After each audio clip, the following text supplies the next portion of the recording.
ಆದ್ರೆ ನಾನು ಅಧಿಕಾರಿಗಳಿಗೆ ಕೇಳಿದ್ದು, ಏನು ರಸ್ತೆ ಗುಂಡಿ ಇಲ್ಲದೆ ರಸ್ತೆ ಮಾಡಕ್ಕೆ ಬರೋದಿಲ್ವಾ? ಸಾಧ್ಯ ಇಲ್ವಾ? ಅಸಾಧ್ಯವಾಗಿರೋ ಕೆಲಸನ ಮಾಡೋ ಕೆಲಸ ಕರೆಕ್ಟ್ ಆಗಿ ಮಾಡಿದ್ರೆ ಯಾಕೆ ರಸ್ತೆ ಗುಂಡಿ ಬರುತ್ತೆ? ನಾನು ಅವ್ರಿಗೆ ಇದು ಪ್ರಶ್ನೆಯನ್ನ ಕೇಳಿದ್ದೇನೆ. ಅಲ್ಲಿಗೆ ಎಲ್ಲೋ ಒಂದು ಕಡೆ ನಾವು ಮಾಡೋ ಕೆಲಸ ಸರಿಯಾಗಿ ಮಾಡ್ತಾ ಇಲ್ಲ. ಆ ಕೆಲಸ ಸರಿಯಾಗಿ ಮಾಡದೇ ಇರೋದ್ರಿಂದ ಬರೋ ಸಮಸ್ಯೆಗಳಿಗೆ ನಾವೇ ಹುಟ್ಟಾಕ್ತಾ ಇದ್ದೀವಿ ಅಥವಾ ಉದ್ಭವ ಮಾಡಿಕೊಡ್ತಾ ಇದ್ದೇವೆ. ಸೊ ಈ ರೀತಿಯಾಗಿ ಸಿಸ್ಟಮ್ ಅನ್ನ ಟೈಟನ್ ಮಾಡೋದ್ರ ಮುಖಾಂತರ ಬರೋ ಸಮಸ್ಯೆಗಳನ್ನು ತಪ್ಪಿಸುವಂತದ್ದು, ಪ್ರಿವೆನ್ಷನ್ ಕಡೆಗೂ ಕೂಡ ನಾವು ಗಮನ ಕೊಡಬೇಕಾಗುತ್ತೆ. ಸೊ ಎರಡೂ ಕಡೆ, ಒಂದು ಕಡೆ ಒಂದೇ ಇಂಥ ಸಮಸ್ಯೆಗಳು ರಿಪೀಟ್ ಆಗಬಾರ್ದು, ಆದಂತ ಸಂದರ್ಭದಲ್ಲಿ ಅದನ್ನ ಸ್ವಲ್ಪ ಜವಾಬ್ದಾರಿಯಿಂದ ಸಾಲ್ವ್ ಮಾಡಬೇಕು. ಎಷ್ಟು ಗುಂಡಿ ಇವೆ ಸರ್? ಎಷ್ಟು ಗುಂಡಿ ಇವೆ ಅಂತ ಮಾಮೂಲಿ ನೀವು ಲೆಕ್ಕ ಕೊಡ್ತೀವಿ, ನಾವು ಲೆಕ್ಕ ಕೊಡ್ತೀವಿ. ಆ ಲೆಕ್ಕ ಇಟ್ಕೊಂಡು ಆದ ತಕ್ಷಣ ಅಂತ ಹೇಳಿಲ್ಲ, ಅದಂಗೆ ಅಂತಲ್ಲ. ನೋಡಿ, ಸಿಂಪಲ್ ಆಗಿ ನೀವು ಬೇರೆ ಕಡೆ ಓಡಾಡಿದ್ದೀರಾ, ನಾನು ಓಡಾಡಿದ್ದೇನೆ, ಎಲ್ಲಾ ಕಡೆನೂ ಹಿಂಗೆ ರಸ್ತೆ ಗುಂಡಿ ಬೀಳುತ್ತಾ?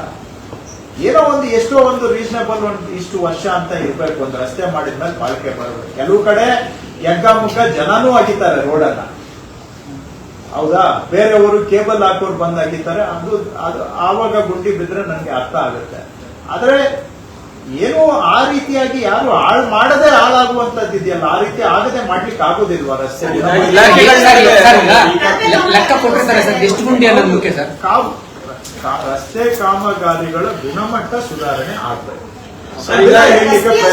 ಅದೂ ಆಗ್ಬೇಕು. ಅದ್ರ ಜೊತೆಗೆ ಹಾಳಾದಾಗ ರಿಪೇರಿ ಮಾಡುವಂತದ್ದು. ಕಸ ಸಮಸ್ಯೆನೂ ಹೆಚ್ಚಾಗಿದೆ. ಯಾವ ಕಸ ಇದೆ, ಈ ಹಿಂದೆಗಿಂತಲೂ ಅತಿ ಹೆಚ್ಚು ಕಸದ ಒಂದು ದುಷ್ಪರಿಣಾಮಗಳನ್ನ ಈ ಟೈಮಲ್ಲಿ ನಾವು ಅನುಭವಿಸ್ತಾ ಇದ್ವಿ. ಇದಕ್ಕೆ ಪರಿಹಾರ ಏನಾದ್ರು ಮಾಡ್ಬೇಕು. ಇನ್ಮೇಲೆ ನೋಡಿ, ಈಗ ಕಸ ಕಲೆಕ್ಟ್ ಮಾಡೋರು ಕೂಡ ಇದ್ದಾರೆ.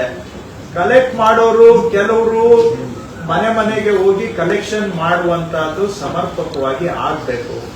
ಕೆಲವು ದಿನ ಹೋಗದೆ ಹೋದಾಗ ಜನ ತಂದು ರೋಡ್ ಸೈಡ್ ಅಲ್ಲಿ ಬಿಸಾಕ್ತಾರೆ. ಇನ್ ಕೆಲವು ಕಡೆ ಮನೆ ಹತ್ರ ಕಲೆಕ್ಷನ್ಗೆ ಹೋದ್ರೂ ಕೂಡ ಮನೆ ಹತ್ರ ಕೊಡದೆ ತಗೊಂಡ್ ಬಂದು ರೋಡ್ ಅಲ್ಲಿ ಬಿಸಾಕ್ತಾರೆ.